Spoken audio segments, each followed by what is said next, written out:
নমস্কাৰ। আজি ভিডিঅ'ত আমি ডিছকাছ কৰিম যে বেছিভাগে মানে ৱেইট কৰি আছিলে ডিএলএডৰ পৰীক্ষা কেতিয়া হ'ব, এণ্ট্ৰেন্স কেতিয়া হ'ব 2026 চনৰ। ফাইনেলি আজি 21 তাৰিখ আজি নটিফিকেশ্যন ওলাই গৈছে। তো মই তোমালোকৰ নটিফিকেশ্যন দেখাব বিচাৰিম যে নটিফিকেশ্যন চাব পাৰে যে এখন নটিফিকেশ্যন ওলাই গৈছে যে ইয়াত লিখা আছে অপেনিং অফ অনলাইন এপ্লাই 21 তাৰিখৰ পৰা আৰম্ভ হৈছে আৰু ইয়াত এক্সাম হ'ব কেই তাৰিখত, date of pre entry test লিখা আছে 2026 12 তাৰিখ 7 মাহ 2026 এই তাৰিখত আপোনাৰ এক্সাম হ'ব আৰু যিখন ৰিজাল্ট আছে ৰিজাল্ট যাব 27ত। আৰু তোমালোকে চাব বিচাৰে যে মই আৰু মানে যিখন SCET যে অফিচিয়েল ৱেবছাইট আছে তাৰ বিষয়ে আপোনালোকে চাব পাৰে। ইয়াত মই চাইছোঁ ইয়াত আহিব গুগল ক্ৰমত আহি কিনে ইয়াত লিখিব যে SCERT পেড লিখাৰ লগে লগে যে প্ৰথমত যিখন ৱেবছাইট আহি যাব ইয়াতে ক্লিক কৰিবা। ক্লিক কৰাৰ লগে লগে চাব পাৰিবা যে এইখন যি অফিচিয়েল আহি গৈছে।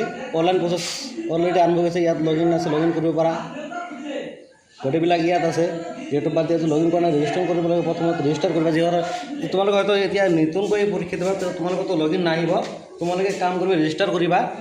ৰেজিষ্টাৰ কৰাৰ পিছত যদি তোমালোকে নোৱাৰা মই এটা প্ৰচেছ আনি দিম কেনেকৈ এপ্লাই কৰিব লাগে। তোমালোকে নিজে এপ্লাই কৰিব পাৰিবা মোবাইলত। যিহেতু মই নিজে এপ্লাই কৰিছিলোঁ মোবাইলত। এতিয়া মই ডিএলএডৰ ছেকেণ্ড ছেমিষ্টাৰ ইণ্টাৰ্ণশ্বিপত কৰি আছোঁ। তোমালোকে যদি বিচাৰা তেনেহ'লে মোবাইলতো কৰিব পাৰি, ইমান হাৰ্ড নহয়, গোটেইবিলাক ইজি আছে। ইয়াত মই এটাই মানে আনি দিম যিখন মানে কি কয় প্ৰচেছ এপ্লাই কেনেকৈ কৰিব লাগে মোবাইলত। নিজৰ মোবাইলতো কৰিব পাৰিব আৰু কিমান ফিজ লাগে এইটো মই কৈ দিম।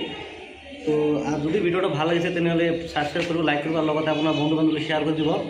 অতি সোনকালে এপ্লাই কেনেকৈ কৰিব মোবাইলত আহি আছে। ধন্যবাদ।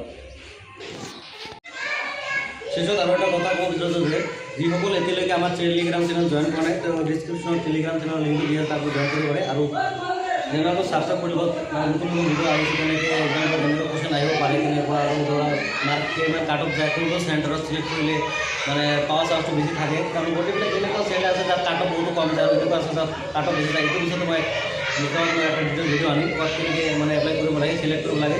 যদি ভাল পিছত আৰু এটা কথা কৈছোঁ যে যদি ভিডিঅ'টো ভাল হৈছে লাইক কমেণ্ট শ্বেয়াৰ আৰু ছাবস্ক্ৰাইব কৰক আৰু গোটেইখিনি আৰু এটা ভিডিঅ' চেণ্টাৰৰ ভিডিঅ' আহি আছে অতি সোনকালে।